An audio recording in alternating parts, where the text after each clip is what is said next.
You walk into a room and immediately feel everyone's pain. You're like a sponge for the world's emotions, and honestly, it's draining you dry. If this sounds familiar, welcome to the life of an empath. Today, we're not just going to talk about it. We're going to build your shield so you can continue to heal and help others without destroying yourself in the process. Let's start with that feeling of emotional absorption. Ever had a conversation with someone and walked away feeling inexplicably heavy, sad, or anxious, even if you were fine just moments before? That's not just your imagination. As an empath, your nervous system is finely tuned to the emotional frequencies around you. You don't just sympathize. You literally internalize their feelings. It's like their emotional baggage gets checked into your system without your permission.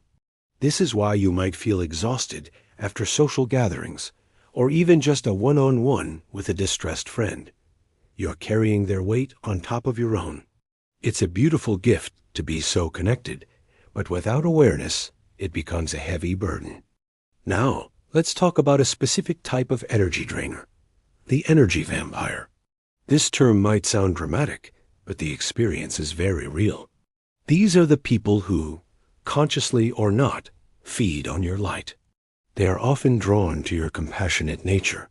An interaction with an energy vampire leaves you feeling depleted, confused, and sometimes even physically ill. So how do you spot them? They often dominate conversations, focusing entirely on their own problems without ever asking about you. They might thrive on drama, constantly creating crises for you to solve. They rarely take accountability and often play the victim. A key sign is how you feel after you're with them. If you consistently feel like you've run a marathon after a simple chat, you've likely encountered an energy vampire. Recognizing them is the first crucial step in protecting your energy. This brings us to one of the most powerful tools in your empathic toolkit, the boundary ritual. For many empaths, the word no feels like a weapon. We're afraid of hurting people, of being seen as selfish. But here's a truth you need to embrace. No is a complete sentence. You don't need to justify it, explain it, or apologize for it. Setting boundaries is not about shutting people out.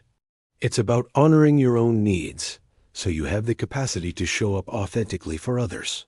Start small. A boundary ritual can be as simple as saying, "I don't have the emotional capacity for this conversation right now," or "I need some quiet time to recharge."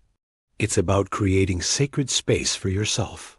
Visualize a protective bubble of light around you. Before you enter a challenging situation or talk to a draining person, take a moment to imagine this shield.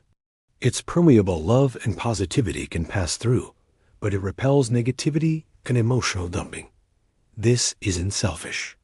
It's self-preservation. Once you've absorbed other people's energy, how do you get it out? This is where grounding comes in.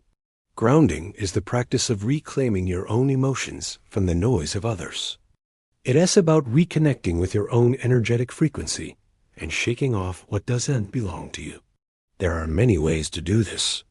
One of the simplest is to connect with nature. Go outside, take off your shoes, and feel the earth beneath your feet. Literally ground yourself. Imagine all the foreign energy draining from your body down into the earth, where it can be transmuted. Water is another powerful cleanser. Take a shower or a bath with the specific intention of washing away all the emotional residue you've picked up.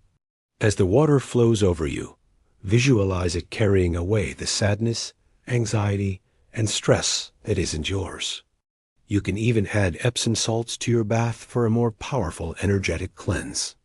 Another powerful grounding technique is a simple mindfulness exercise. Sit quietly, close your eyes, and focus on your breath. With each inhale, imagine drawing in your own pure energy.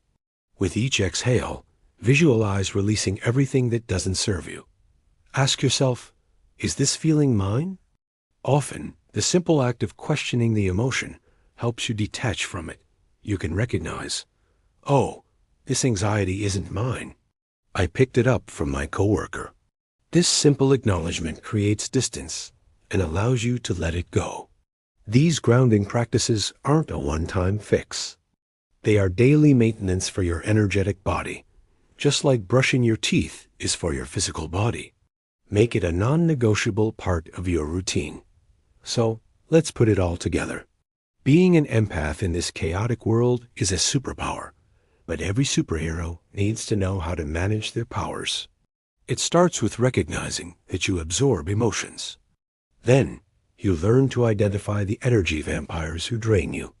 Armed with this awareness, you practice the boundary ritual, learning that saying no is an act of self-love. Finally, you commit to daily grounding practices to cleanse your energy and return to your own center. You don't have to stop being the compassionate, caring person you are. In fact, by protecting your energy, you ensure you can share your gift with the world from a place of fullness, not depletion. You can be a lighthouse for others without letting their storms put out your light. Remember, your energy is your most precious resource. Protect it fiercely. Thank you so much for joining me on this journey today. If this resonated with you, please hit that like button and subscribe for more content on navigating life as a sensitive soul. Share this with another empath who needs to hear it. See you next time.